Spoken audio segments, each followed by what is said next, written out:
Hi friends, welcome to our Jabar's lifestyle. இன்றைக்கி நம்ம என்ன பார்க்க போகிறோன்னா ஓட்ஸ் சில்லா தான் பார்க்க போகிறோம். அதாவது ஓட்ஸ் வச்சு ஒரு ரெசிபி தான். இதுக்கு வந்து நான் ஒரு கப் வந்து ஓட்ஸ் எடுத்திருக்கேன். பாருங்கள் எவ்வளோ இந்த மாதிரி இருக்கணும் ஓட்ஸு. ரொம்ப நைஸாகவும் இருக்கக்கூடாது, இந்த மாதிரி இருக்கணும். அப்புறம் சின்ன ஆனியன் வந்து கொஞ்சம் எடுத்து வச்சுருக்கேன். உங்கள்கிட்ட சின்ன ஆனியன் இல்லைன்னா பெரிய ஆனியனும் எடுத்துக்கலாம்.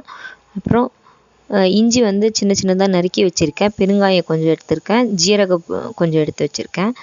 கேப்சிகம், ரெட் கேப்சிகம் கொஞ்சம் துருவி வச்சுருக்கேன். கீரைக்காவையும் துருவி வச்சுருக்கேன்.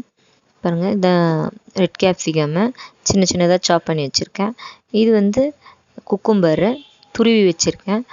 இது வந்து மஞ்சள் பூசணிக்காய், பம்கின்னு, அதை வந்து துருவி வச்சுருக்கேன். நம்மக்கிட்ட என்ன வெஜிடபிள்ஸ் இருக்கோ எல்லாம் ஆட் பண்ணலாம். காலிஃப்ளவர் கூட சின்னதாக, கேரட்டு எல்லாம் ஆட் பண்ணலாம். பாருங்கள், ஒரு பவுலில் வந்து ஓட்ஸை வந்து ஃபஸ்ட்டே வந்து தண்ணி ஊற்றி கொஞ்சம் நேரம் விடணும். ஏன்னா கேஸ்ட்ரிக் ப்ராப்ளம் ஆகும் இதனால். அதாவது கான்ஸ்டிபேஷன் ப்ராப்ளம் ஜாஸ்தி ஆகும். அப்படியே நம்ம எடுத்தோம்னா, அந்த மாதிரி ஊற வச்சு எடுத்தோம்னா அந்த கான்ஸ்டிபேஷன் ப்ராப்ளம் வரவே வராது. ஒரு 5 மினிட்ஸ் வந்து இந்த ஓட்ஸை வந்து ஊற வச்சு எடுத்தோம்னா அந்த கான்ஸ்டிபேஷன் ப்ராப்ளம் கம்மியாயிடும். பாருங்கள், இந்த மாதிரி ஒரு 5 நிமிஷம் ஊறின மேலே இந்த தண்ணியை எடுத்து வடிகட்டிடணும். வடிகட்டிட்டு நம்ம ஆனியனு, அப்புறமா ஜீரகம், கேரட் இருந்தால் கேரட் ஆட் பண்ணிக்கலாம். நான் கேரட் என்கிட்ட இல்லை. அப்புறம் இஞ்சி, மிளகு, சீரகம் அதெல்லாம் எடுத்து வச்சுருந்தேன் இல்லைங்களா, அதெல்லாம் வந்து போட்டுட்டு கருவேப்பிலை கொஞ்சம் போட்டு ஒன்றும் பாதியமாக அரைச்சி எடுத்துக்கிறேன். இது வந்து வெயிட் லாஸ்க்கு ரொம்ப நல்ல ஒரு டிஷ். இது மார்னிங் எடுத்துக்கலாம், இல்லைன்னா டின்னருக்கும் எடுத்துக்கலாம். பசங்களுக்கு ஸ்நாக்ஸாக கொடுக்கலாம். இது வந்து சின்ன ஆனியன் அதெல்லாம் நம்ம அரைச்சோம் இல்லைங்களா, அதை எடுத்து வச்சுருக்கேன். அப்புறம் எடுத்து வச்சுருக்க எல்லா வெஜிடபிள்ஸையும் நம்ம வந்து இதில் மிக்ஸ் பண்ணலாம். ஓட்ஸ் வந்து நல்லா ஒரு 5 மினிட்ஸ் அந்த தண்ணியெல்லாம் வடிகட்டிட்டு நம்ம வேணும்னா அந்த தண்ணி எடுத்துக்கலாம், இல்லைன்னா தேவையில்லை. நான் அந்த தண்ணியை வந்து எடுத்துட்றேன்.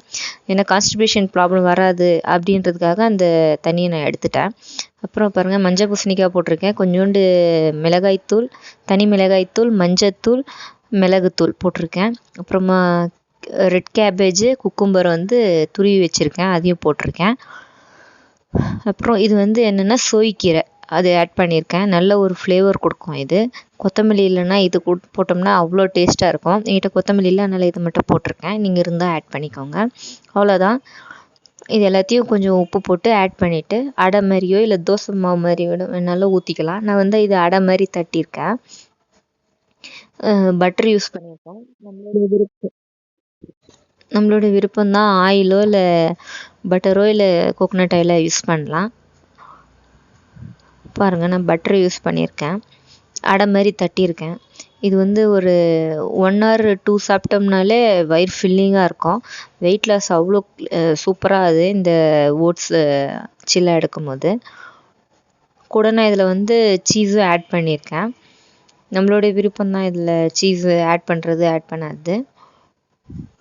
அவ்வளோதான். இதுதான் வந்து சிம்பிளான ஒரு ஓட்ஸ் ரெசிபி. மறக்காமல் ஜபாஸ் லைஃப் ஸ்டைலை சப்ஸ்கிரைப் பண்ணுங்கள். சப்ஸ்கிரைப் பண்ணாதவங்க லைக் பண்ணுங்கள், ஷேர் பண்ணுங்கள், கமெண்ட் பண்ணுங்கள். பாருங்கள், நான் சீஸ் போட்டுட்டு அப்புறமா எக் யாட் வச்சு நான் இது வந்து சர்வ் பண்ணியிருக்கேன். அவ்வளோ நல்லா இருந்தது. பிள்ளைங்களும் நல்ல ஸ்நாக்ஸ் மாதிரி சாப்பிட்டாங்க. ஓகே ஃப்ரெண்ட்ஸ், பாய்.